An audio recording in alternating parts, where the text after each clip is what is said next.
Most people get digital wallets wrong. They think all apps are the same, but there are key differences in fees, speed, and functionality. Today, we're comparing Skrill and Cash App to see which is better today. Skrill is a global payments platform focused on online transactions, forks, and crypto.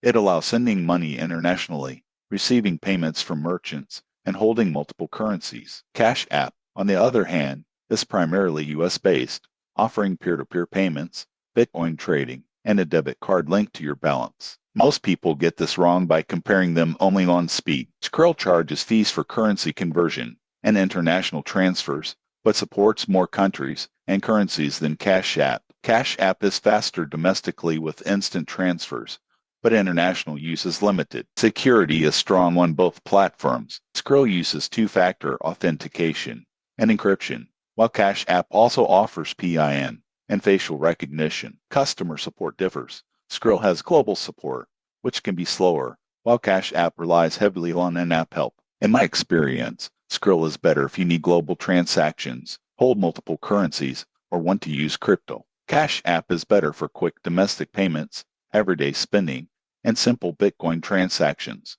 Most people get this wrong by assuming one app fits all. They serve different audiences. In conclusion, neither is universally better. It depends on your needs. For international flexibility, Skrill wins. For US-based everyday payments, Cash App is the winner. Subscribe for more honest payment platform comparisons to choose the right app for your lifestyle.